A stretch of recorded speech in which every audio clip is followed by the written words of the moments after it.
What's up, Wolverines? Today we're going to be talking about HR 129, the Abolish the ATF Act. So let's go ahead and talk about it.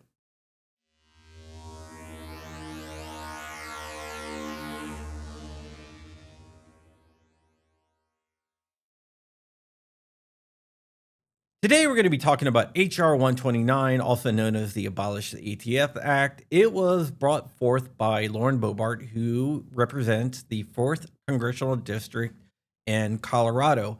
The bill would abolish the ATF. Lauren Boebert has been a strong supporter of Second Amendment rights. But before we get into the bill, my name is John Crump. I'm an investigative journalist, and this is John Crump News, the video portion of my news coverage where I talk about 2A issues. I also write for AMLN.com.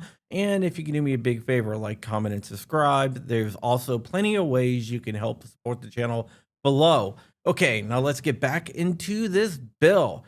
Lauren Boebert is a firebrand. She is very controversial, but she likes guns. In fact, she used to own a restaurant where the waitresses would all be armed. And she is no friend to the ATF. In fact, she wants to abolish the ATF, and she has now introduced a bill in this session of Congress that would do just that. The Abolish the ATF Act was introduced on January 3rd of this year, and the goal of the bill is to get rid of the agency totally. Lauren Boebert highlights stuff like Fast and Furious as a reason why the ATF should be abolished. Fast and Furious was the gun walking operation that the ATF ran that armed the cartels that ended up with some border guards being shot and killed by cartel members. She highlights that, and she also highlights that the Second Amendment is absolutely absolute. So she is right on those accounts. She also tries to highlight that the ATF is trying to make laws, even though that they are not a member of the legislature. Laws are made by the legislature, in this case, Congress. But the ATF, through its rulemaking process, has tried to ban certain things and has mostly failed. One example of the ATF trying to make a law through the rulemaking process is the banning of bump stocks, where they tried to change the statute definition of a machine gun to include bump stocks. The Supreme Court rejected that in Cargill. They also tried to change the definition of a short-barreled rifle to include pistols equipped with pistol stabilizing devices. That has also failed in court. They tried to change the definition of a frame, which has also failed in court so far. So the ATF has a history of failure when trying to shoehorn legislation into the rulemaking process and disguising them as rules. Because of these reasons, Lauren Boebert does not believe that the ATF can be saved and does not believe that the ATF has any right to exist. But don't take my word for it. Let's hear from Lauren Boebert herself. Bureaucrats don't create laws. Congress does. This rule functions like a law that Congress never passed. ATF, alcohol, tobacco, and firearms. We don't trust the ATF because of their overreaching actions, exactly like we're seeing with this rule.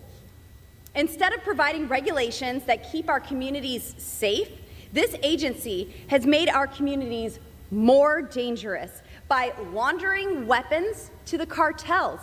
Operation Fast and Furious exposed the recklessness of the ATF, how little regard they have for the rule of law, and Americans have had a hard time viewing these agencies and its rules as legitimate.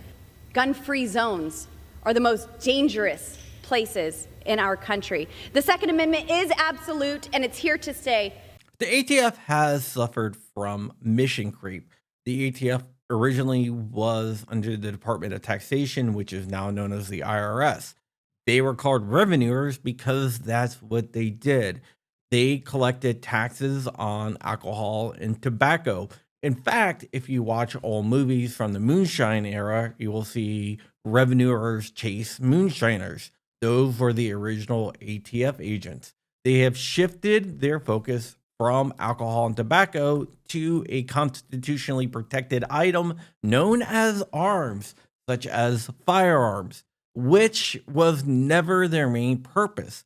The ATF is a agency that should not exist. They should be abolished, and I support this bill 100%. Even though I support this bill, and I have a sneaking suspicion most of you guys out there also support this bill, it has very little chance of passing. According to govtrack.us, which tracks bills, it only has about a 2% chance of passing, and I believe that that is probably accurate. Republicans do not want to disband the ATF. There are certain people that do, including the Vice President JD Vance, but the majority of Republicans do not want to disband the ATF.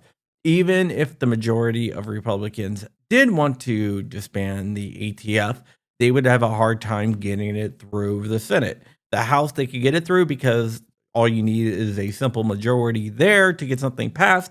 But when it gets to the Senate, you need a supermajority, which unfortunately the Republicans do not have. So even if you have every Republican senator voting for the Abolish the ATF Act, it would be blocked by the filibuster by the Democrats because the Democrats want to take away your right to bear arms. They do not believe in the Second Amendment, no matter what they say. That brings us to the question, should we support this bill? And you're damn right we should. Even though this bill has a little chance of passing, we should support it by calling our representatives in the House of Representatives, which you can call the Congressional Switchboard and get directly through to their offices. You will not talk to them, but you will talk to their legislative assistants or whatnot, and you can tell them to go ahead and vote for this bill. We want to make as much noise as possible. The sausage is made by putting pressure on our representatives. Even though this bill will probably not pass, by putting pressure on our representatives, it will highlight that there's an issue with the ATF and cause them to look more closely at the organization if they keep on hearing from their constituents that people are unhappy with the way that the ATF acts. So even though this bill will probably not pass, it is a good stepping stone to bring attention to an agency that's out of control and wants to violate your and my right. This is just how the sausage is made. No bill has ever passed on its first try, or I should say, most bills do not pass on their first try. What you do is you keep on introducing them over and over and over again until you have enough support to get it passed. It might take 5, 6, 7, or even 8 years, but you need to start somewhere, and it is no better time to start than now. So I want you to all to call your representatives in the House of Representatives and tell them to vote for this bill, even though it probably doesn't really have a chance of passing. I don't even know if it's going to make it to the floor. The next step would be the judiciary, where they will take it up in conference. From there, if it passes the judiciary, then it can be brought up to the floor, but that is still a ways off. So this video is mostly just to make you aware of what is coming down, whether it's pro-gun legislation or anti-gun legislation. We need to keep an eye on all legislation that is out there. All right, guys, I hope you have a great day. Enjoy your week. And with that, Happy New Year, and I will see you guys later. Stay ever vigilant, stay ever free, keeping the fight. I am out of here. Wolverines, MFers.